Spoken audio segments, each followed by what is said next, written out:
so we are so excited today to have Dr. Nick Alford with us today, media commentator in the DMV area. Thank you so much for coming. We've got a lot to discuss today. So I'm a clinical psychologist. I've been in practice for 20 years, located here in DMV. My office is in Bowie, Maryland. I have been using and applying the science of psychology in a number of different areas. I've been in the intelligence community for the vast majority of my career. But right now, really what my mission is and what my passion is to raise awareness, to educate, to destigmatize help seeking, and really to get the word out that it's okay to say that you're not okay, particularly to those in the Black community. We are so incredibly underutilizing of mental health services. Now, you've been doing this for over 20 years. How did you actually get into mental health? I would say accidentally, just like some of the best things in life. I just kind of happened upon it. In undergrad, back in the 80s, I happened upon my first psychology course and I loved it. I absolutely became fascinated with human behavior, understanding people, understanding group dynamics, understanding what motivates people to do what they do. And so from that very first course, because initially I was pre-med, and so I wanted to be a medical doctor. But that very first course is what really kind of clinched it for me and kind of sold me on that. Well, I actually heard you speak at my friend Letitia's event, the State of the 20s, and you spoke on high-functioning depression. This is something that I've been very interested in, particularly as a millennial, and I would like for you to share anything about it that you can. So it's not this sort of profound, dark sadness that when we think of depression, we think of that sort of melancholy. It doesn't manifest as that. It really looks just normal, but the person is just low and kind of blah. What it would look like is the person's typical everyday normal mood is low. It's not a sort of a normal average mood. Their mood level is low. But that general lowness becomes their baseline. It becomes really their typical everyday mode of functioning. So they go to work, they can go to school, they can parent, they can do their everyday roles, but they're not functioning optimally. And when you ask them, they may not say, well, I'm sad, but what you might hear, for example, is I'm not happy, I'm not content. So, Dr. Nick, what would you say is the difference between toughing it out, saying I'm going through a really rough patch right now, as opposed to saying, hey, I might need to talk to somebody about this because this might be a little bit more serious? So I think, certainly what I've seen in clinical practice is that for the high-functioning depression, again, because that person is so used to everyday functioning in this chronically sort of pervasive low mood state, it might feel very commonplace and normal to that person. So the person, his or herself, might not even say or have that epiphany moment and say, I kind of think I need to go see someone professionally. Now, as millennials, we're known to be a very open generation. However, we do mask a lot of emotions. I know that you specialize in, getting people to take off the mask and really just open up to their emotions. How would you say millennials can relate to this? I would say it relates to millennials and with respect to social media and different platforms and trying to present yourself in a different way. So who are you? What is the real you? Is it live or is it Memorex? Right?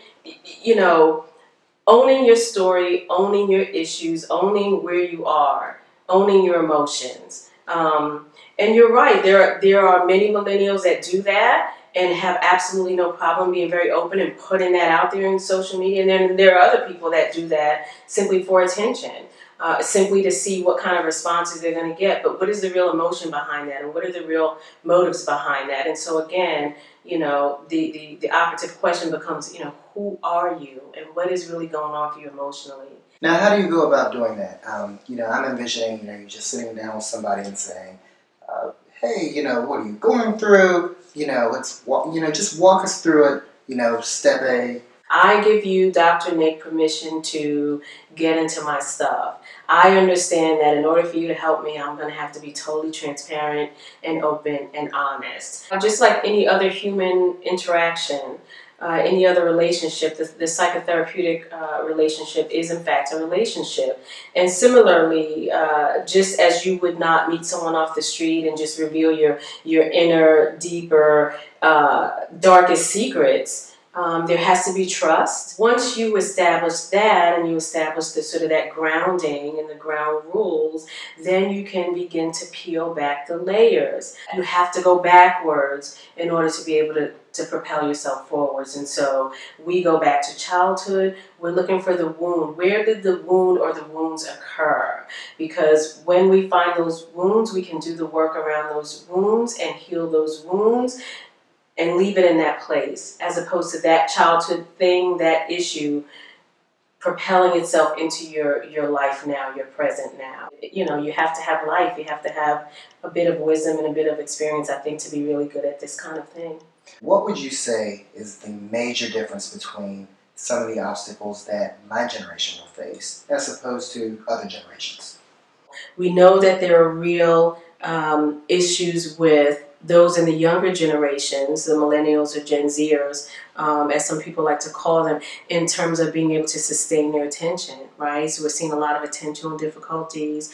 We're seeing a lot of anxiety with respect to that, with respect to social relationships in particular, how you form relationships. How do you do that in person when the only relationships you're used to forming are virtual ones, right?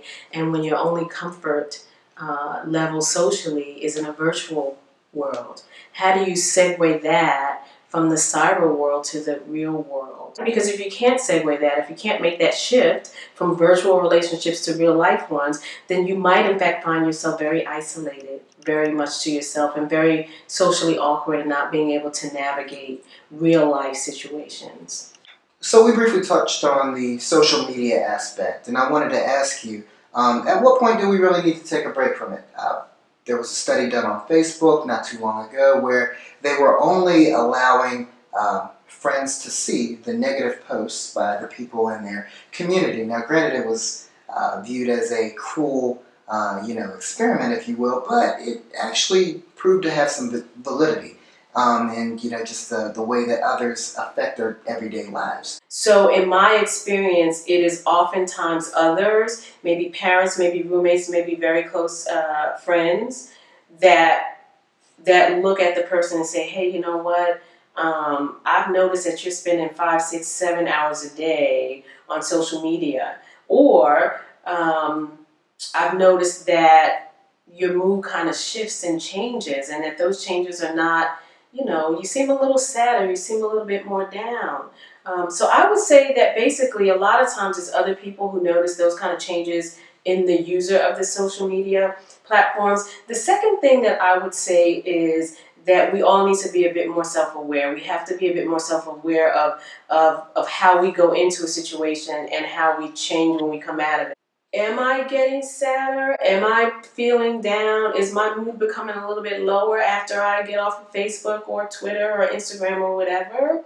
I know there's been quite a lot of research to dovetail off of your point that says that oftentimes the posts that people actually put out on social media tend to paint a picture of this uber glamorous, fabulous, fantastic life. And so for a depressed person, that can be really hard because you're like, well, WTF, what about me? My life doesn't look like that. I'm not at the club and I don't have all these friends. And so I think we have to be able to gauge how we feel when we leave that platform, when we come off of it, and what's different about us. What do you think the impact of social media has been on our generation? Probably 90% of all of the relationship issues that we know exist has to do with communication. And again, so when you relate that to millennials, communication is something that you all really have mastered and really have spearheaded in terms of various platforms.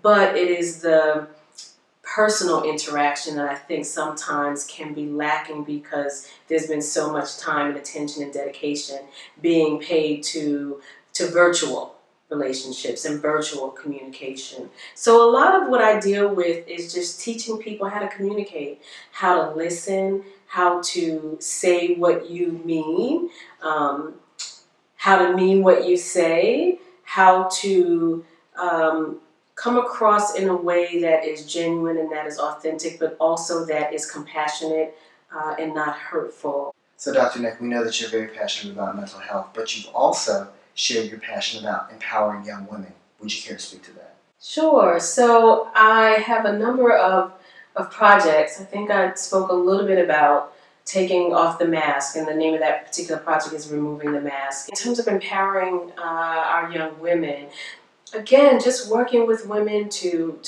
own who we are, to not buy into the mentality and really the myth of superwoman. And so a lot of what I do in terms of that particular platform is education, public speaking engagements, writing, blogging, just trying to get the word out there.